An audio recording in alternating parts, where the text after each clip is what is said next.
Hello everyone. कैसे हैं आप सब। एग्जाम ट्रिक्स में आपका स्वागत है। मेरा नाम महेश सोनी है। आज मैं आपको पढ़ाने वाला हूँ क्वांट में रेशियो। रेशियो मतलब अनुपात पढ़ाने वाला हूँ। इसके बाद हम पढ़ेंगे प्रोपोर्शन। एक्चुअली ये दोनों कंबाइंड टॉपिक होते हैं, ratio and proportion. Ratio proportion. But मैं आज आपको सबसे पहले रेशियो पढ़ाऊंगा। रेशियो में जो भी 3-4 क्लासेस होंगी, बिकॉज इसमें डिटेल में मैं पढ़ाने वाला हूँ। 3 क्लासेस में मैं कोशिश करूँगा कि फिनिश कर दूँ। देखो भाई, मुझे अगर पढ़ाना हो कि मैं एक क्लास में, तो मैं एक क्लास में भी फिनिश कर दूँगा। बट मैं चाहता हूँ कि जुड़ी हुई सारी चीज़ें आपको बेसिक्स से टॉप लेवल तक पढ़ाऊँ, तो उसमें टाइम लगता है और लेक्चर भी ज़्यादा बड़े ना हों, इसलिए उन चीज़ों को मेंटेन करना पड़ता है। अदरवाइज एक लेक्चर में देना हो तो फिर बड़े बड़े लेक्चर्स, मतलब बड़ी बड़ी चीज़ों को भी एक लेक्चर में कंबाइन कर दूँ। तो इस हिसाब से हम रेशियो पढ़ेंगे। इसमें मैं 3 क्लासेस कोशिश करूँगा कि उसमें फिनिश कर दूँ। इस एग्ज़ाम की बात करो तो भाई कौन-कौन से एग्ज़ाम में पूछा जाता है, तो ऐसा कोई एग्ज़ाम नहीं जहाँ पर रेशियो का क्वेश्चन ना आए। कहीं डायरेक्ट आता है, कहीं इनडायरेक्ट आता है। डायरेक्ट कई जगह आता है, पर कुछ ऐसी जगह होती है जहाँ टफ एग्ज़ाम होता है, अपने आप में माना जाता है, और उसमें अगर सिंपल क्वेश्चन ना पूछे जाएँ, तो उसमें टफ क्वेश्चन पूछे जाते हैं, तो फिर वो इसका यूज़ होता है। डायरेक्ट क्वेश्चन नहीं आते। पर मैं देखा हूँ कि कई बार बड़े-बड़े एग्ज़ाम्स में भी इसके सिंपल क्वेश्चन आ जाते हैं, डायरेक्ट क्वेश्चन आ जाते हैं, राइट? चाहे वो कोई सा भी एग्ज़ाम हो आप उठा लो, चाहे कैट का पेपर उठा लो, यूपीएससी का सीसेट उठा लो, सीडीएस उठा लो, या उसके अलावा एसएससी का पेपर कोई सा भी आप बात करो, बैंकिंग में, रेलवे में, एसआई पुलिस कांस्टेबल कोई और एग्ज़ाम दे रहे हैं, तो उन सारे एग्ज़ाम्स में ये इम्पोर्टेंट होता है। अब चलते हैं हम अपने टॉपिक पर। उससे पहले अगर वीडियो चैनल पर आप नए हैं तो वीडियो को लाइक करके चैनल को सब्सक्राइब जरूर करें और शेयर कर दें अपने सारे दोस्तों के साथ। चलो पढ़ते हैं हम रेशियो। एक्चुअली रेशियो क्या होता है उसके बारे में पहले जानते हैं, थोड़ा सा बेसिक डिटेल लेते हैं। अनुपात। देखो, अगर मैं किसी नंबर को लिखूं कि भाई मैं ए रेशियो बी लिख रहा हूं, मान लो मैं लिख देता हूं सपोज 2:3। इसी चीज को मैं ऐसा भी लिख सकता हूं, A ratio B is equal to 2:3। ठीक है, ऐसा भी लिख सकता हूं, आप जानते हो। पर एक चीज शायद आपको डाउट होगा या नहीं, हो सकता है क्लियर हो। आप हमेशा ध्यान रखना कि ये जो होता है ये सिंपलेस्ट फॉर्म होता है।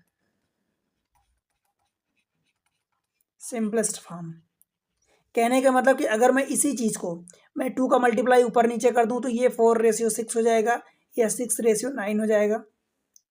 ठीक है, मैं किस चीज का मल्टीप्लाई कर रहा हूँ, ऊपर या तो 2 का मल्टीप्लाई किया तो ये वाला हो गया, 3 का मल्टीप्लाई किया तो ये हो गया। है अल्टीमेटली ये भी 2:3, ये भी 2:3, मतलब 2:3 दोनों लिखा है। बट एक्चुअल में अगर आप रेशियो की बात करोगे तो ना तो ये होगा, ना ही ये होगा, ये होगा एक्चुअली। बिकॉज रेशियो जो होता है वो सिंपलेस्ट फॉर्म होता है। दैट मीन्स क्या हुआ, मतलब इसका इट मीन्स ये हुआ कि भाई उनमें आपने जितना सिंपलेस्ट फॉर्म रख दिया, अब उसके अलावा वन के अलावा कुछ और दोनों में मीन्स न्यूमिनेटर एंड डिनोमिनेटर में, अंश और हर में वन के अलावा कुछ और कॉमन नहीं हो सकता। मीन्स कुछ और नंबर नहीं कट सकता उसमें। फॉर एग्जाम्पल अगर आप 4 और 6 खोलोगे तो उसमें ये 2 से काट पाओगे, तो 2 2 जा 2 3 जा, तो ये 2 3 आ गया।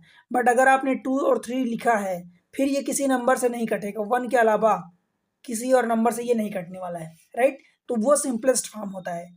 समझ आया? मीन्स कोई और कॉमन फैक्टर नहीं होगा। अब देखो, चल दो क्वेश्चन की ओर चलते हैं। एक एक करके हम क्वेश्चन की हेल्प से ही सीखेंगे, और जैसा भी केस आता जाएगा मैं उसके अकॉर्डिंग आपको सिखाता जाऊंगा। ठीक है, क्वेश्चन पर चलते हैं। देखो, पहला क्वेश्चन है आज का। The strength of school is 640 with the number of boys being 400, find the ratio of the girls to boys, right? अब क्या दिया हमें, टोटल स्ट्रेंथ दिया। हमसे पूछा क्या है, स्ट्रेंथ का मतलब कि टोटल नंबर ऑफ काउंटिंग जितनी है। अब एक चीज आपको यहाँ एज्यूम करके चलना पड़ेगा कि भाई टोटल आपकी क्लास में जो भी दिया है, ये अगर स्टूडेंट की बात किया है तो स्टूडेंट में केवल बॉयज एंड गर्ल्स होंगे। टीचर को आप शामिल तो नहीं करोगे, ये तो पक्की बात है, because teacher not student, teacher student नहीं होते हैं। तो स्टूडेंट में आप केवल बॉयज़ को शामिल करोगे एंड गर्ल्स को शामिल करोगे, ये कि आप एज्यूम करके चलोगे। ऐसा नहीं कि कोई थर्ड जेंडर नहीं, ट्रांसजेंडर या थर्ड जेंडर आप नहीं उसमें शामिल करोगे, राइट? आपको गर्ल्स एंड बॉयज़ का रेशियो पूछा है, this is girls ratio boys. ठीक है भाई, देखो टोटल 640 दिया है, आपको दिया है यहाँ पर बॉयज़ 400, तो ये बॉयज़ 400 रख दो। गर्ल्स दिया है, अब टोटल 640 में से भाई बॉयज़ को माइनस करोगे तो गर्ल्स बचेंगी, तो 400 माइनस करोगे 640 में से तो ये 240 बचेगा। एक जीरो काट दो और कुछ कट जाएगा, 8 से कट जाएगा तो 8 3 24, 8 पंजे 40। ये सिंपलेस्ट फॉर्म हो गया। अब इसमें कोई और कम फैक्टर नहीं है जो इन दोनों में कट सके, तो ये 3:5 यही आपका आंसर हो जाएगा, ऑप्शन बी बॉम्बे। ठीक है, ये तो सिंपल क्वेश्चन रहा, पर क्वेश्चन आते हैं भाई आपको समझना है, चाहे किसी का भी आप देखते हो डीआई में, डाटा इंटरप्रिटेशन में कितना भी इसका यूज रहता है। ठीक है, अगला क्वेश्चन, क्वेश्चन नंबर सेकेंड, देखो sum of money is to be distributed among A B C and D are in the ratio these much. If C gets 24 more than B, how much did A receive. अब देखो इसके कई तरीके हो सकते हैं। सीधी सी बात ये है कि भाई ए बी सी डी का ये चारों का करस्पॉन्डिंग ये रेशियो दिया है, दैट मीन्स कि ए का ये वाला है, बी का सेकेंड वाला है, और सी यहाँ थर्ड है तो थर्ड वाला, और डी फोर्थ है तो फोर्थ वाला ये। ठीक है, if C gets R S 24 more than B, किसका किसका दिया है देखो, ये दिया है ए बी सी और डी का रेशियो दिया है 10:4, 10:4 8:5, ये करस्पॉन्डिंग इनकी वैल्यूज दी है रेशियो में। ठीक है, आपको बोल रहा है कि सी गेट्स 24 मोर देन बी, तो सी यहाँ पर है देखो, और बी यहाँ पर है और सी यहाँ पर है, तो सी देखो 8 है, बी 4 है, तो 8 4 से ज़्यादा है, कितना ज़्यादा है भाई, 4 यूनिट ज़्यादा है, तो 4 यूनिट बराबर कितना ज़्यादा बोला है, ये 24 बोला है, समझ पा रहे हो, तो 4 यूनिट बराबर 24, एक यूनिट बराबर आप निकालोगे तो ये 6 आ जाएगा।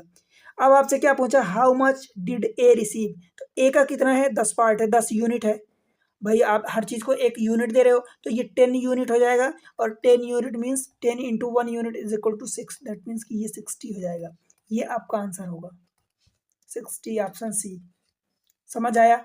आप क्या करोगे, बार बार क्या ऐसा करोगे एक एक यूनिट लगाओगे, भाई ये तो बच्चों का खेल हो गया, दूसरी तीसरी में अपन पढ़ते थे, राइट, आप ये नहीं करोगे। सीधी सी बात ये है, देखो 24 सी जो है गेट्स 24 मोर देन बी, तो सी यहाँ कितना ज़्यादा पा रहा, 4 यूनिट। भाई जितना यूनिट आपको दिया होता है उसका डिवाइड करते हो, मैं आपको हमेशा बोलता हूँ जितना दिया है उसका डिवाइड कर दो, और जो आपको फाइंड करना है, जो कैलकुलेट करना है उसका मल्टीप्लाई कर दो। देखो 24 ये दिया है 24, भाई आपको ये 4 यूनिट दिया है ना, देखो 4 यूनिट बराबर 24, तो 4 का डिवाइड कर दो, और जो आपको फाइंड करना है, how much did A receive, तो ए का 10 यूनिट आपको फाइंड करना है, दैट मीन्स बस इसका मल्टीप्लाई कर दो, 4 6 24, 6 दम 60, आंसर तो आपका आना ही है वही। ठीक है, समझ आया। तो इतना लफड़ा आपको नहीं पालना बार बार, ये बच्चों का खेल हो गया कि एक्स यूनिट दिया है उसको डिवाइड करो, तो एक यूनिट की कीमत निकालो, फिर एक यूनिट से मल्टीप्लाई करो, भाई एक ही बार में करो ना, जितना दिया उसका डिवाइड करो, जो निकालना है आपको मल्टीप्लाई करो। समझ आया, आगे बढ़ते हैं। अब ये देखो क्वेश्चन, अब इसके पहले मैं आपको समझाना चाहता हूँ कुछ। देखो भाई अगर मान लो टाइप टाइप करके पढ़ा रहा हूँ, पहला टाइप हो गया, दूसरा टाइप आप समझ लो ऐसा। तो अगर मान लो कि आपको दिया है suppose a ratio B is equal to 2:3, ऐसा दिया है कुछ। अब मैं इसमें मान लो आपसे पूछता हूँ कि A plus B upon A minus B मुझे बता दो। दूसरा आप बता दो A square plus B square upon A square minus B square बता दो।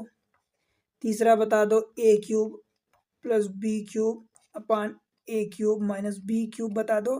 और अगर इसी में मैं चौथा पूछ दूं इसी टाइप से कि ए पावर 4 प्लस बी पावर 4 अपान ए पावर 4 माइनस बी पावर 4, ये बता दो आप मुझे, क्या बता सकते हो। देखो अगर जब भी ऐसा पूछा जाता है तो सब डायरेक्टली आप ए की वैल्यू इसको समझो, पहला जो दिया है डायरेक्ट ए के सामने उसको ए की वैल्यू समझ लो, और जो बी के सामने दिया है ये वाली ए की वैल्यू समझ लो, इसको बी की वैल्यू समझ लो, और यहाँ डायरेक्ट पुट कर दो।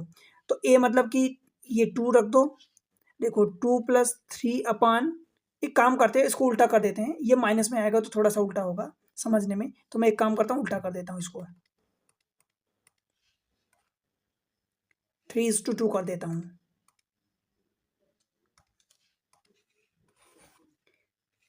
इसको 3:2 बना देता हूँ, बस माइनस से बचाने के लिए, ताकि आपको डिफिकल्टीज ना हो बार बार।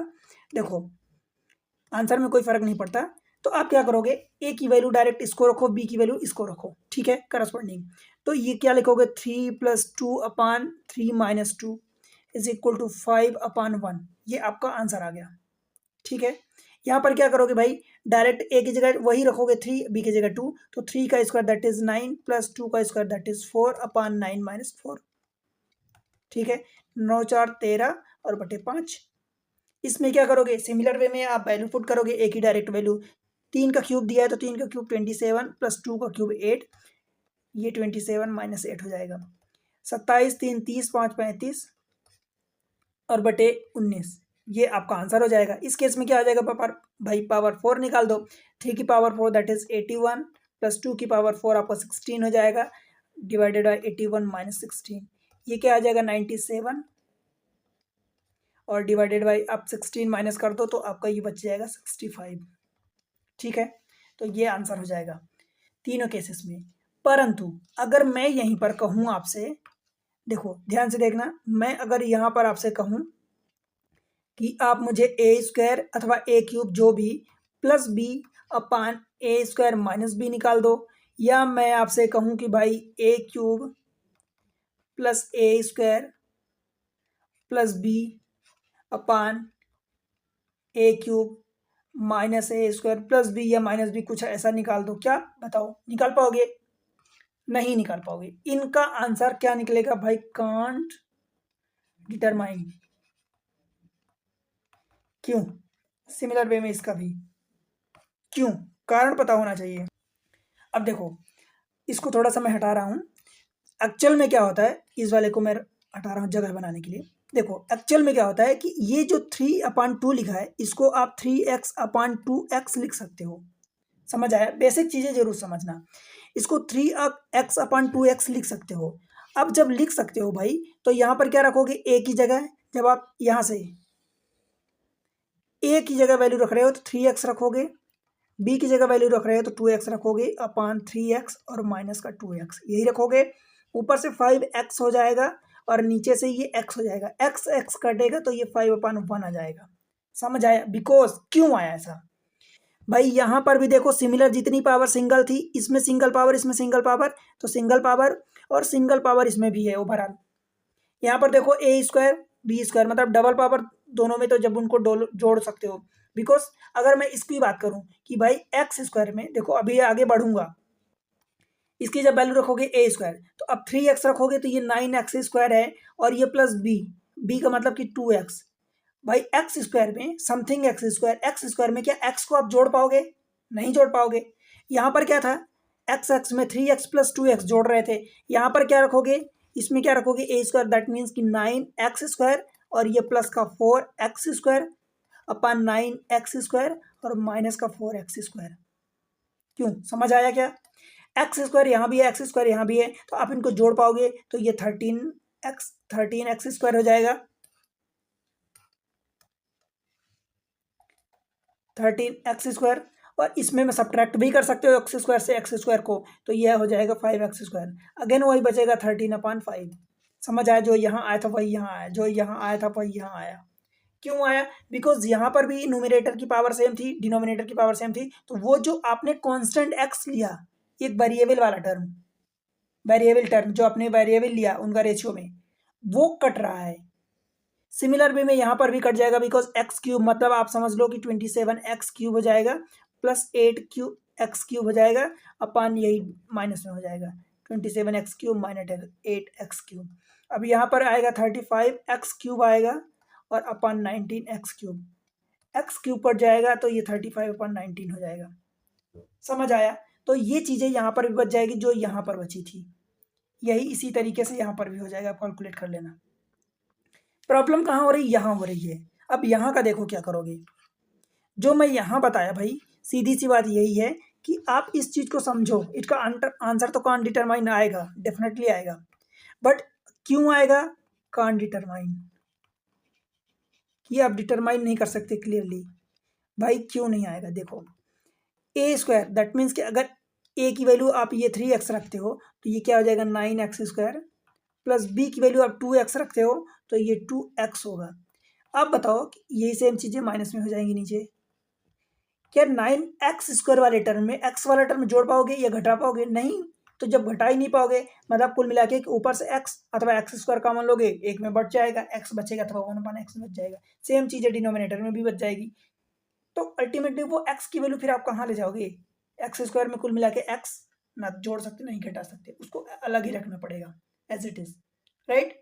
तो इसलिए ये वैल्यूज कब पुट करनी है, कब आप पुट कर सकते हो, कब नहीं पुट कर सकते, ये आपको अंडरस्टैंडिंग होनी चाहिए। जब सिमिलर पावर है तो आप पुट कर सकते हो और अदरवाइज उसका आंसर नहीं निकाल सकते। ठीक है, अब क्वेश्चन को देखते हैं। अब इन कुछ टाइप के क्वेश्चन को आप बड़ी आसानी से कर सकते हो। देखो a is to b this much दिया है 6a² माइनस 2b²। देखो a² b² मतलब डबल पावर ऊपर है, बराबर पावर है, और b² minus a² similar way में नीचे भी है। आपको a is to b मतलब a/b की वैल्यू आपको दिया है 5/7, मतलब a की वैल्यू डायरेक्ट 5 रखो, b की वैल्यू डायरेक्ट 7 रखो। 6a² मतलब 6 इंटू a²। अब a की वैल्यू 5 रखोगे तो ये 25 हो गया, माइनस 2 इंटू b² मतलब 7×7 और डिवाइडेड बाई b² मतलब 7×7 और माइनस 25 में डायरेक्ट लिख देता हूँ 24। ठीक है, 25 छक्का 150 हो गया और 49 दूनी 98 हो जाएगा और ये अपॉन 24 ऊपर से बच जाएगा, ये आपका 52 बचेगा और अपॉन 24 जो भी कट रहा काट फेंक दो।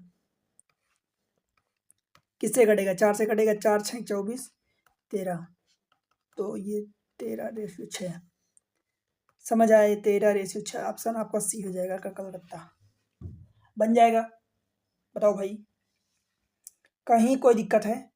समझ गए ना कि कहाँ पर कैसे चीज़ें अप्लाई करनी है। बिकॉज यहाँ पर भी डबल पावर थी और पूरी की पूरी डबल डबल मतलब डबल में सेम पावर को आप ऐड कर सकते हो, सब्ट्रैक्ट कर सकते हो। रेशियो में भी डबल पावर है तो फिर ऊपर से जो कांस्टेंट टर्म आप लोगे, लाइक अगर इसको आप 5x रखते हो, 7x रखते हो, तो x ये कट जाएगा, मतलब जितनी भी पावर रहेगी ऊपर x² आएगा, नीचे x² आएगा, वो कट जाएगा। क्लियर हुआ? आगे बढ़ते हैं। ये रहा क्वेश्चन। देखो सबसे पहले तो क्वेश्चन को देखो, a/b is equal to c/d is equal to e/f is equal to this much. आपसे पूछा है ऐसा रेशियो। इस टाइप के क्वेश्चन को पहले फंडा समझ लेते हैं फिर देखते हैं। मान लो कि मैं एग्जाम्पल लेता हूँ a/b, चाहे इस फॉर्म में लिख दूँ चाहे वो डबल लाइन इस डॉटेड के फॉर्म में लिख दूँ, कॉलम के रूप में, एक ही बात होती है। a/b is equal to c/d is equal to e/f, या दो और लिखना, चार लिखना आप लिख सकते हो। मान लो मैं ले लेता हूँ भाई 2/3। ठीक है, इस टाइप से मैं ले लेता हूँ। अब क्या करना है इसमें हमें? अब देखो हमसे क्वेश्चन क्या क्या पूछ सकते हैं। मान लो पहला क्वेश्चन इसमें आपसे ये पूछ देता है कि सपोज आप बता दो 2a plus 3c plus 4e upon 2b plus 3d plus 4f, ये आपसे पूछ सकता है। दूसरा आपसे ये पूछ सकता है कि इसी में आपको स्क्वायर कर दे, 2a² plus 3c² plus 4e² upon 2b² plus 3d² plus 4f², ये आपसे पूछ सकता है। या फिर इसी में आपसे क्यूब या पावर 4 का पूछ दे, मान लो कि 2a³ plus 3c³ plus 4e³ divided by 2b³ plus 3d³ plus 4f³, ये आपसे पूछते हैं, कुछ भी पूछते हैं इस टाइप से, या पावर 4 का पूछते हैं, राइट। अब देखो क्या करोगे, इसमें आपको अप्रोच क्या लगाना होता है कि a की वैल्यू भी यही 2/3 में दिया है। अब यहाँ पर देखो a की पावर सिंगल है, b की पावर सिंगल है, e की पावर सिंगल है, मतलब इन सब की पावर सिंगल है, तो ऊपर पूरे में एक सिंगल पावर है, तो आप उस सिंगल पावर में सिंगल पावर को जोड़ भी सकते हो, घटा भी सकते हो। ठीक है, अभी हमने पिछली बार देखा पिछले स्लाइड में।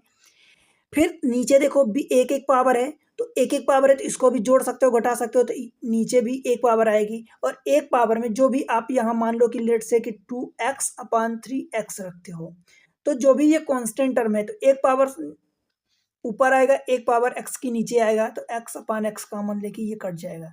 दैट मीन्स इसके वेरिएबल से कोई फर्क नहीं पड़ने वाला। तो आप क्या करोगे, देखो इसको, अब मैं इस चीज को यहाँ पर लिखता हूँ। यहाँ पर क्या रखोगे, डायरेक्ट a की वैल्यू 2 रखोगे, b की वैल्यू 3 रखोगे, c की वैल्यू 2 रखोगे, d की वैल्यू 3 रखोगे, e की वैल्यू 2 रखोगे, f की वैल्यू 3, मतलब जो भी ऊपर a c e है उनकी वैल्यू 2 रखोगे, जो भी नीचे हैं b d f उनकी वैल्यू 3 रखोगे। डायरेक्ट वैल्यू रखो। अब देखो, मैं आपको x के साथ रखूंगा तो भी कोई फर्क नहीं पड़ेगा, और डायरेक्ट रखूंगा तो भी कोई फर्क नहीं पड़ेगा। जैसे मान लो ऊपर वाला है तो 2 × 2 प्लस c की जगह देखो 3 × c की जगह फिर से 2 रखोगे, प्लस 4 × e की जगह फिर से 2 रखोगे, अपान 2 × b की वैल्यू आप 3 रखोगे, प्लस 3 × d की वैल्यू भी 3 रखोगे, 4 × f की वैल्यू भी 3 रखोगे। अगर पूरे में देखो ऊपर से 2 कॉमन मिल रहा है तो क्या बचेगा भाई, 2 3 4, 2 + 3 + 4 ये बचेगा, और नीचे से क्या बच रहा है कॉमन, 3 मिल रहा है, तो ये 2 + 3 कॉमन ले लिए तो एक 3 बच गया, +4। अब ये वाला पार्ट कट जाएगा, अल्टीमेटली आपके पास बचा क्या, 2:3। क्या बचा, 2:3। भाई वही रेशियो जो ऊपर दिया था, राइट, समझ आया। अब इसमें हो क्या रहा एक्चुअली, भाई सीधी सी बात ये कि अगर यहाँ पर सिंगल पावर दिया है तो आपको डायरेक्ट वही सिंगल पावर रखना है। कुल मिला के कॉमन क्या आया, कुल मिला के भाई ये समझो कि ऊपर ए सी और ई की वैल्यू तो आपने 2 रखी, मतलब ऊपर से सबकी वैल्यू सेम है तो उसी 2 को आपने कॉमन ले लिया। और यहाँ पर क्या हो रहा है, a² c² e², मतलब फिर से सबकी वैल्यू आप वही रखोगे, 2 का स्क्वायर 2 का स्क्वायर 2 का स्क्वायर, तो वही 2 का स्क्वायर कॉमन ऊपर से आ जाएगा, और बाकी क्या आएगा, ये 2 3 और ये 4 जो भी है वो एज इट इज आएगा। और नीचे से क्या आएगा, b² d² f², और तीनों की वैल्यू देखो 3 है तो उसका 3 का स्क्वायर कॉमन आ जाएगा, फिर वही 2 + 3 + 4 बचेगा।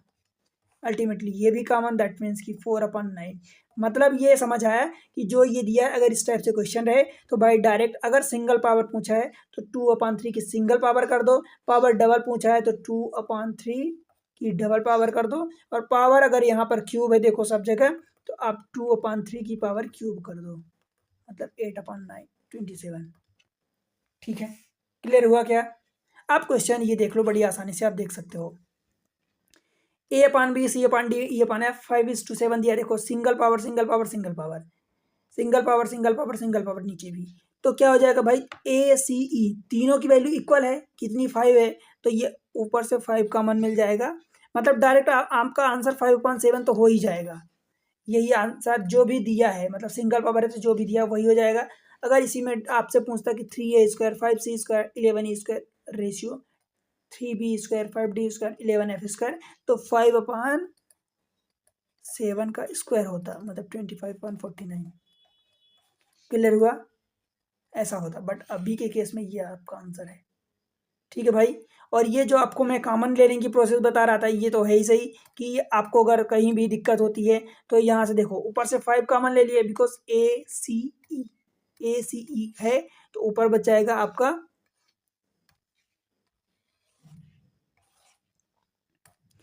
ऊपर बचेगा देखो 3 + 5 और +11, और नीचे भी सेम चीज़ें बच जाएगी 3 + 5 + 11, बिकॉज देखो ए का कोएफिशिएंट 3, सी का कोएफिशिएंट 5, ई का कोएफिशिएंट 11, बी का कोएफिशिएंट 3, 3 यहाँ 3 यहाँ 5 यहाँ 5 यहाँ 11 यहाँ 11 यहाँ, तो वही चीज़ें कट पीट के आपका सेम रेशियो बच जाएगा। समझ आया, आई होप कि बातें आपको समझ आ रही हैं। अब गलती नहीं करोगे, गलती तो एक्चुअली आप पहले भी शायद नहीं करते, बट आप अब जल्दी अप्रोच लगाओगे और करेक्ट अप्रोच फटाफट सोचोगे, दिमाग में डायरेक्ट आएगा। ठीक है, क्वेश्चन नंबर नेक्स्ट देखते हैं।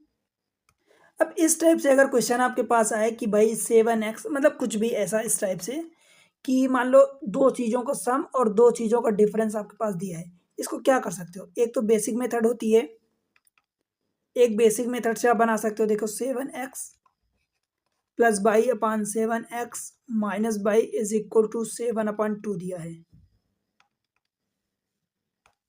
7/2 दिया है, तो इसको डायरेक्ट क्लास मल्टीप्लाई करके आप सॉल्व कर सकते हो बड़ी आसानी से। 2 का मल्टीप्लाई इधर करोगे तो 2 7 जा 14x + 2y = 7 7 जा 49x और -7y। एक्स वाई को अलग अलग एक साइड कर दो, देखो x को उधर ले जाओ 14 को, 2y 7y को उधर लाओ तो 2y + 7y that is 9y = 49y में 14y माइनस करोगे तो ये 35x आ जाएगा। x1 जब y निकालोगे तो x को यहीं रखो, y को उधर लाओ 35 इधर, तो 9/35 हो जाएगा। ठीक है, ये आपका आंसर हो जाएगा। आंसर आपसे पूछा x/y, ऑप्शन में ये करेक्ट कर दिया हूँ, ये 9 रेशियो 35 हो जाएगा, टाइपिंग मिस्टेक थी, ठीक है। तो एक तो ये तरीका हुआ। अब भाई इसमें आप दूसरा तरीका क्या लगा सकते हो, देखो मैं आपको कई बार चीज़ें सिखाता हूँ कि अगर आपको ये इस टाइप से क्वेश्चन दिया हो 7:2, तो आप एक एडेंडस ऑफ टेंडो लगा सकते हो, मतलब जोड़ घटाना लगा सकते हो। कहने का मतलब ये हुआ कि भाई ये दो चीज़ों का जोड़ है। मान लो एक क्या है, पहला टर्म क्या है, एक 7x है और दूसरा बाई है, यही दो टर्म है। पहला वाला 7x है, दूसरा वाला बाई टर्म है, मतलब दो चीज़ों का जोड़ है और दो चीज़ों को घटाना है। ऊपर देखो क्या है, दो चीज़ों का जोड़, ये क्या है 7x, न्यूमरेटर में आप रख दिया, डिनोमिनेटर में बाई है, दो टर्म है, हमने दो टर्म को एक ऊपर रख दिया, एक नीचे। अब भाई देखो हो क्या रहा है, एक्चुअल में ऊपर क्या है, दोनों का जोड़ है, तो ये दोनों को जोड़ दो, मतलब 7 और 2 को 9 कर दो, जोड़ दो। मैं 7+2 रखता हूँ उसको। आप इन दोनों को जोड़ दो ऊपर, नीचे क्या देखो दोनों को घटाना है, बड़े वाले पहले वाला ये न्यूमरेटर वाले में से घटाना है डिनोमिनेटर को, तो ये क्या कर दोगे, घटा दोगे भाई, ठीक है। ऊपर 9 आ जाएगा और नीचे क्या आ जाएगा, 5 आ जाएगा। ये 7x अपन बाई की वैल्यू आपने निकाली, आपको निकालना है x रेशियो बाई की वैल्यू, तो ये 7 को नीचे ले जाओगे, that means x ratio by की अब वैल्यू निकालोगे तो 9 रेशियो 7×5 = 35 हो जाएगा। बोलो भाई, तो क्या ये डायरेक्ट आंसर आप नहीं निकाल सकते, तो आपको ये क्रॉस मल्टीप्लाई करने की जरूरत भी नहीं पड़ेगी, बनेगा आंसर तो वही आएगा आपका। समझ आया ना। जैसा कि मैं आपको एक याद दिलाऊं, तो मैं आपको कई बार बताता हूँ, देखो ध्यान से देखना कि जब दो चीज़ों का मान लो कि a+b बराबर लेट से कि 10 दिया है और a-b बराबर लेट से कि 2 दिया है, तो यहाँ पर एक टर्म a है एक b है, दो चीज़ों का जोड़ है। अब बड़े वाले कौन, जनरली बड़ा वाला ये पॉजिटिव है, तो जब आपको पॉजिटिव की वैल्यू निकालनी होती है तो क्या करते हो भाई, दोनों को जोड़ के 2 का भाग दे दो, तो 10+2/2 यानी 12/2, मतलब कि ये 6 हो जाता है। और जब छोटे वाले नेगेटिव की वैल्यू निकालनी है तो दोनों का सब्ट्रैक्ट करके 2 को भाग दे दो, 10 - 2 8/2 यानी 4 हो जाता है। अब देख लो इसको जोड़ के 6×4 = 10, तो 6×4 = 10, दोनों को जोड़ 6 - 4 दैट इज 2, 2 यहाँ भी दिया है। तो ये तरीका आप यहाँ अपनाते हो, तो यही तरीका थोड़ा सा यहाँ भी यूज़ कर लो, क्या दिक्कत हो रही है, बड़ी आसानी से आंसर तक पहुँच जाओगे। मतलब अगर दो चीज़ों को जोड़ दिया भाई, पहला टर्म दूसरा टर्म देख लो, बस ये कंपैरेटिवली थोड़ा सा मेंटली आपको सही लगेगा, ठीक है। आगे बढ़ते हैं, क्वेश्चन नंबर नेक्स्ट देखते हैं। देखो ये क्वेश्चन इस टाइप से दिया है, 674 if 74 banana were distributed among the 3 monkey in the ratio this much, 17/2, 14/6, 2/5 respectively, how many banana did the third monkey gets। अब देखो भाई इस टाइप के क्वेश्चन को कैसे करते हैं, थोड़ा सा हम सीख लेते हैं बेसिक इसकी चीज़ें। देखो जब भी आपको कुछ ऐसा दिया हो कि लेट से मान लो कि पहले वाले को 1:2 रेशियो 2:3 रेशियो 3:4 रेशियो 4:5 मान लो, और ज़्यादा दे दिया, ऐसा 2 का दे दिया, 3 का दे दिया, या 4 का भी आपको कभी कभी दे सकता है इस टाइप से।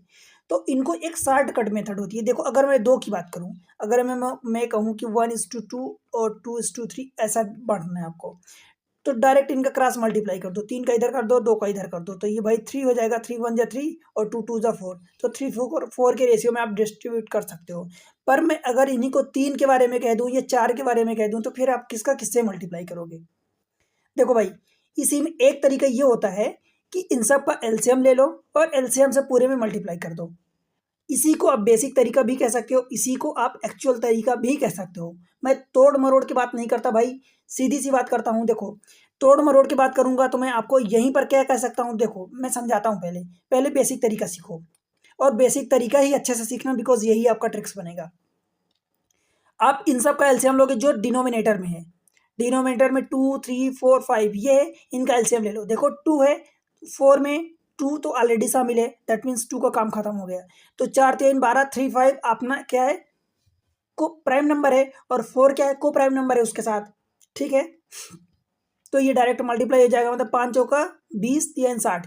अब 60 एलसीएम आ गया, 60 जो एलसीएम आ गया इन चारे डिनोमिनेटर का, 60 का सारे नंबर्स में मल्टीप्लाई कर दो। तो जब 60 से मल्टीप्लाई करोगे तो 60/2 क्या हो जाएगा भाई, 30 बचेगा। रेशियो 60 × 2 दैट इज 120/3, 40 बचेगा। रेशियो 60 और इंटू 3/4, 60 को जब 4 से डिवाइड करोगे तो 15 बचेगा, 15 × 45 आ जाएगा, राइट। और 60/5 दैट इज 12 × 4 48। अगर ये नंबर डायरेक्ट किसी नंबर से कट नहीं रहा है, वैसे कटेगा नहीं बिकॉज आपने एलसीएम लेके मल्टीप्लाई किया है, तो ये नंबर किसी और नंबर से नहीं कटेगा। तो यही आपका डायरेक्ट आंसर हो जाएगा। ये किसका आंसर, अगर ये वाला ए बी, लेट से बी, ये सी और ये वाला नंबर डी का रेशियो गिवन है, तो डायरेक्ट ये इन्हीं का ए बी और ये सी और ये डी हो जाएगा। ठीक है, इस तरीके से समझ आया कि नहीं। अब मैं इसमें क्या बात करूं, अगर मैं आपको उलझाने की कोशिश करूं कि मैं बोलूं कि भाई ये मेरा एमएस रूल है, ऐसा कहूं, पर एमएस रूल नहीं है। देखो मैं बता रहा हूं कोई एमएस रूल नहीं, मैं कुछ नहीं बनाया भाई। मैं क्या कह दूं कि पहले वाले को छोड़ दो, ये इसको छोड़ दो, बाकी जो जिसका काम करो उसको छोड़ दो, क्योंकि उसके थाली का भोजन उसको अच्छा नहीं लगता, दूसरे की थाली का भोजन उसको अच्छा लगता है। तो अगर पहले वाले का निकाल रहे हैं तो उसका डिनोमिनेटर छोड़ दो, बाकी 3 का मल्टीप्लाई कर दो। तो 5 चौका 20 3 60, तो 60 का 1 में मल्टीप्लाई करोगे तो 60 इंटू 1 लिखोगे। ठीक है, फिर रेशियो, फिर सेकेंड वाला निकाल रहे हो तो उसकी थाली का भोजन छोड़ दो, तो इसको छोड़ दोगे तो इंटू 4 और 10 का मल्टीप्लाई करोगे तो 5 4 5 इंटू 4 दैट इज कितना, 5 4 जा 20 और 20 दूनी 40, तो 40 का मल्टीप्लाई 2 में करोगे तो 40 इंटू 2। समझ आया। फिर तीसरे वाले का देखो, अब तीसरे वाले के लिए तीसरे उसकी थाली का भोजन छोड़ दोगे इस 4 को, तो बचेगा क्या, 2 3 6 5 30, 30 का मल्टीप्लाई 3 में 30 इंटू 3। ठीक है, फिर ये क्या करोगे, इसी को फोर्थ वाले के जब निकालोगे तो इसकी थाली का भोजन छोड़ दो, 5 को छोड़ दो, तो 2 3 6 चौको 24, 24 इंटू 4 हो जाएगा। बट ये आपको नहीं करना भाई, मैं इसमें कोई आपको वो बड़ी बात अलग अलग मेथड बताने के लिए नहीं, मेरा सिर्फ फंड है, चाहे वो बेसिक हो चाहे जो, अगर वो सही लग रहा है, सही साट रहे, आप आसानी से लगा पा रहे हो तो वही मेथड बेस्ट है। ठीक है, इसमें क्या कर सकते हो भाई, आप करोगे तो फिर 60 20, अब इसमें आपको एक स्टेप में तो आपने ये किया, एक स्टेप में तो आपने ये किया, दूसरे स्टेप में आप इसी को क्या करोगे भाई, बोलोगे कि जो कॉमन हो उसको काटो। तो देखो 2 2 इसमें भी है और 4 इसमें है, मतलब आप एक काम कर सकते हो 4 कॉमन ले सकते हो। तो जब 4 से काट दोगे तो 4 इसमें है, इसमें नहीं है, मतलब 2 ही कॉमन आएगा, तो इधर 30 बचेगा, इधर 2 कॉमन लोगे तो ये 40 बच जाएगा, और इसमें जब 2 कॉमन लोगे तो 15 इधर बचेगा, 15 3 45 हो जाएगा, और इधर बचेगा 2 कॉमन लोगे तो भाई 24 दूनी 48। देखो जो इधर आया था वही इधर भी आया। समझ आया। इसमें क्या किया आपने कि भाई इन नीचे वाले टर्म्स का एलसीएम लेके डायरेक्ट उसी नंबर का मल्टीप्लाई कर दिया, कटा पिटा जो उस टाइम लगे हाथ लिखते गए। इस वाले में क्या करोगे, एक बार तो आपने कहा कि इसको छोड़ दो और बाकी 3 को, जो भी 3 4 5 2 हैं तो उनको मल्टीप्लाई कर दो ऊपर डिनोमिनेटर में। एक स्टेप तो ये लिखोगे सब में मल्टीप्लाई करके, फिर दूसरे स्टेप में जो कॉमन आएगा उसको काटोगे। भाई बात तो बराबर हो गई, कहीं उससे ज़्यादा हो गई। इससे बेहतर है कि डिनोमिनेटर का एलसीएम लेके सब में मल्टीप्लाई कर दो, जहाँ कट पिट रहा है काट दो। ठीक है, तो ये डायरेक्ट आपको अपनाना है, मतलब यही बेसिक भी है, यही ट्रिक भी है। समझ आया। आगे बढ़ते हैं, अब देखो क्वेश्चन कर लेते हैं इसके। अब ये दिया 17:2, 14:6, 2:5, then how many banana did the third monkey gets. क्या करोगे भाई, इनका 2 6 और 5 का एलसीएम लोगे। भाई देखो 2 जो है 6 में ऑलरेडी शामिल है, देखो यहाँ से फिर से लिखता हूँ, 17/2 रेशियो 14/6। अब 14/6 को आप 2 से काट भी सकते हो और लगे यहाँ 7:3 भी लिख सकते हो, पर फिर भी दिया है तो मैं उसी के अकॉर्डिंग आपको समझाता हूँ कि 2:5। समझ आया। पर जितना आसान अगर आप बना सकते हो, जहाँ से जितना कट रहा काटते चलोगे, वो उतना ही कैलकुलेटिव आपका कैलकुलेशन आसान होता जाता है।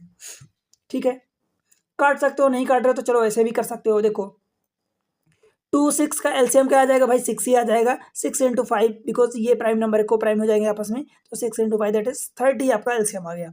अब 30 एलसीएम आ गया है, जब इसमें 30 का तीनों में मल्टीप्लाई कर दो, तो 30 का जब मल्टीप्लाई करोगे 30 इंटू 17/2, दैट मीन्स 30 को जब काट दोगे 2 से तो 15 बचेगा। 15 इंटू 17, 15 का स्क्वायर कितना होता है भाई 225, और 15 दूनी 30, तो 30 और 225 ये दो हो जाएगा भाई आपका 255। ठीक है, इसमें क्या करोगे, फिर से आपका कितना आया था 30 का मल्टीप्लाई करोगे तो 6 पंचे 5, 14 पंचे 70। फिर इसमें क्या करोगे, 30 से मल्टीप्लाई 5 6 12, 6 दूनी 12 हो जाएगा। बताओ, अब ये आपका एक्चुअल में रेशियो आ गया तीनों का, ये पहले वाले को मिलेगा, ये दूसरे वाले को मिलेगा, ये तीसरे को। आपसे बोला है तीसरे मंकी का, तो सबसे पहले भाई आपको दिया क्या है, जो टोटल दिया है तो टोटल आप करोगे, बिकॉज आपको टोटल दिया है ना, तो टोटल निकालोगे ना, बिकॉज बिना टोटल के तो आप कैसे कैलकुलेट करोगे, जो चीज़ें गिवन है। अब मैं वही बोलता हूँ, जो चीज़ें गिवन, देखो 674 ये गिवन है, ये टोटल गिवन है, तो टोटल का डिवाइड करोगे 255 और इसमें 70 जोड़ोगे तो कितना हो जाएगा भाई, इन सबको जोड़ दो। देखो 25, एक 26, 26 और 4 30, 3 33 और 33 और ये 5 2 7, 337 इतना गिवन है। आपको कैलकुलेट क्या करना है, थर्ड मंकी का यानी 12 का, तो बस ये कर दो। आई थिंक 3 दूनी 6, 37 दूनी 74, ये डबल हो रहा है, तो मतलब 12 दूनी 24 हो जाएगा। ये आपका आंसर हो जाएगा 24, दैट इज ऑप्शन ए। ठीक है, समझ आए भाई? बस यही करना होता है। मैं बार बार आपको बोलता हूँ कि जो चीज़ें गिवन है उसको डिवाइड कर दो, और जो चीज़ें आपको कैलकुलेट करनी है उसका मल्टीप्लाई कर दो। ठीक है, आगे बढ़ते हैं। अब देखो ये चीज़ें, अब मान लो इस टाइप से दिया है कि 1 1 1 ऐसा दिया है। एक्चुअल में ये जो लिखा गया है क्वेश्चन, ये इस टाइप से नहीं लिखा है। मैं इसको थोड़ा सा बना देता हूँ। देखो क्वेश्चन ऐसे दिया है कि 1/m दिया है, रेशियो 1/n दिया है, रेशियो 1/o, ये दिया है आपका 3 4 5 जो भी दिया है नंबर्स। ठीक है, इस टाइप से दिया है। अब आपको MNO की वैल्यू निकालनी है। तो भाई इसका पैटर्न ये होता है, देखो कि अगर जब भी कभी आपको इस टाइप से रेशियो के फॉर्म में वैल्यूज गिवन हो, लाइक इसी की बात करूँ 1/m 1/n रेशियो 1/o ऐसा कुछ दिया हो, या आप इनकी जगह ABC ले लो, 1/a 1/b 1/c इस टाइप से वैल्यू दिया हो, मान लो 2 3 और लेट से 5 दिया है। तो इसको कैसे कैलकुलेट करोगे? आपको क्या निकालना है, ABC की वैल्यू निकालनी है, मतलब A ratio B ratio C निकालना है, ये कैलकुलेट करना है। यहाँ दिया 1/1/1 का रेशियो। ठीक है भाई, दिया है। आपको क्या करना है, इनका उल्टा निकालना है। उल्टा निकालना है तो इनका, जब इसका उल्टा करोगे तो ये होगा, तो इसका भी उल्टा कर दो। तो एक्चुअल में इसका उल्टा क्या हो जाएगा, 1/2 इज टू 1/3 इज टू 1/4। और ये चीज़ें निकालना मैं अभी सिखाया हूँ कि जब भी ऐसी वैल्यू दिया हो, फ्रैक्शन के फॉर्म में दिया हो, तो इसको कैसे निकालते हैं भाई। तो इसको डायरेक्ट आप क्या करोगे भाई, इनका नीचे वाले डिनोमिनेटर का एलसीएम लोगे, और उस एलसीएम का ओवरऑल ऊपर मल्टीप्लाई कर दोगे। देखो 4 3 और 2 2 इसमें 4 में ऑलरेडी शामिल है, 4 3 12 इनका एलसीएम आ गया। अब 12 से ऊपर नीचे मल्टीप्लाई, मतलब ऊपर मल्टीप्लाई कर दो, तो 12/2 यानी 6 हो जाएगा, 12/3 यानी 4 हो जाएगा, 12/4 यानी 3। यही आपको ABC की वैल्यू आ जाएगी। क्लियर हुआ? तो बस यही आपसे पूछा है। देखो ये दिया है, तो आपको MNN का रेशियो, MNO का रेशियो निकालना है। क्या करोगे, सीधी सी बात है, इनका उल्टा कर दो। और उल्टा भी करने का मतलब, जैसे इसमें देखो आपने उल्टा किया तो किया क्या एक्चुअली, अब जरूरी नहीं कि बार बार लिखो इस चीज को। देखो उल्टा किया तो इसका उल्टा किया तो क्या किया भाई, पहले वाले को छोड़ा। अल्टीमेटली ये हुआ कि भाई इनका एलसीएम ले रहे हो, पहले वाले को छोड़ दो, पहले वाले को छोड़ दो तो दोनों को मल्टीप्लाई कर दो, तो 3 5 15 हो गया। फिर आपको एक कभी जरूरत पड़ सकती, देखो एलसीएम लेने में और पहले को छोड़ के 2 को मल्टीप्लाई करने में सिर्फ इतना डिफरेंस है कि भाई अगर उस वाले को छोड़ के बाकी 2 को मल्टीप्लाई, 2 या 3 4 जितने भी हैं बाकी उनका मल्टीप्लाई कर रहे हो, तो हो सकता है कि कुछ एक कॉमन फैक्टर बच जाए, उस कॉमन को आपको एक बार हटाना पड़ेगा। ठीक है, जैसे देखो 2 को छोड़ दिया तो 3 दूनी 5, 3 5 15 लिख दिया आपने। फिर 3 वाले के लिए क्या किया, 3 को छोड़ा तो 5 दूनी 10 कर दिया। फिर आप सी वाले को छोड़ो तो 3 दूनी 6 कर दिए, ये हो गया। अब अभी इसमें कॉमन कुछ भी नहीं है, तो ये आपका आंसर हो गया। पर अगर इसमें कुछ कॉमन होता है तो वो आपको कॉमन हटाना होता है। इस केस में देखो सेम चीज, अच्छा ये 5 की जगह हमने 4 रख दिया, तो चलो ठीक है कोई बात नहीं। तो इस केस में भी ऐसा ही करोगे। अब देखो 3 4 5 है, यहाँ पर आपको इनके उल्टा का रेशियो दिया है, तो इनका जब उल्टा निकालोगे तो इसका उल्टा हो जाएगा, इसका उल्टा हो जाएगा। दैट मीन्स 3 के लिए क्या लिखोगे, 3 के लिए आप क्या करोगे भाई, इन दोनों का मल्टीप्लाई करोगे उसको छोड़ के, तो 4 5 20 रेशियो। जब 4 का निकालोगे तो क्या करोगे, 3 5 15, बाकी अदर का मल्टीप्लाई कर दोगे। और जब इस वाले के लिए निकालोगे,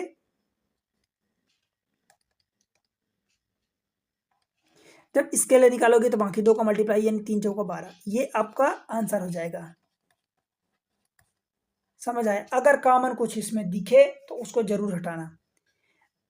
आंसर हो जाएगा 20 15 20 15 और ये 12, 20 15 12 सब कुछ उल्टा है। ऑप्शन भी ये रहा, ऑप्शन में बना दिया हूँ, ये ऑप्शन आपका ए हो जाएगा। ठीक है, पहला तरीका तो ये हुआ। अब भाई ये दूसरा तरीका क्या करोगे फिर, आप मुझे एक बात बताओ, क्या हर बार जरूरी है कि ये इतना पूरा 3 दिया है, कहीं 4 दिया होता तो पूरा का पूरा क्यों कैलकुलेट कर रहे हो भाई? सिर्फ आप इतना देख लो कि मान लो कि आपको दिया है 1/m रेशियो 1/n का रेशियो कितना दिया, पहले दो को कंसिडर कर लो, बीच वाले दो को कंसिडर कर लो, पहले तीसरे को, किन्हीं दो को कंसिडर कर लो जिनसे आपका ऑप्शन आ जाए। अब जिनसे आपका ऑप्शन आ जाए इसका क्या मतलब हुआ भाई, जिनसे ये देखो कि हो सकता है कि कई बार जैसे मान लो 2015 यहाँ है, सपोज 2015 यहाँ होता, 2015 यहाँ भी होता, तो फिर आप देख रहे हो कि दो से ज़्यादा, दो एक से ज़्यादा में, मतलब दो या दो से ज़्यादा में आपको वो सिमिलर केस बन रहा, तो भाई फिर वो केस लोगे जहाँ पर डिफरेंट हो। समझ आ रहा है ना। तो जैसे मान लो कि पहले दो को कंसिडर करते हो 1:1/m रेशियो 1/n मतलब 3:4। कहने का मतलब ये कि इनका अगर आप mn की रेशियो निकालोगे तो ये 4/3 हो जाएगा। ठीक है, मतलब पहले दो का रेशियो जो आपसे पूछा, देखो mn पूछा है, पहले दो में जो भी उसने पूछा है उनका रेशियो आपने निकाल लिया, क्या आ गया 3:4:3 आ गया। तो भाई जो आंसर दिया होगा, बिकॉज mn ओ का ही दिया है, तो जो आंसर दिया होगा वो भी तो इसी फॉर्म में होगा ना। आंसर चेक करो यहाँ से, ये क्या है, यहाँ से 3 से काटोगे 3 चौका 4, 5 4 5 का रेशियो हो जाएगा। इसमें देखो 5 से काटोगे तो 3 और 4 का रेशियो हो जाएगा। ठीक है, इसको देखो फिर आप भाई 4 से काटोगे तो 5 और 3 का रेशियो हो जाएगा, पहले दो का है क्या, आपका क्या है 4 3 का आया है। यहाँ देखो 4 और 5 का रेशियो आया।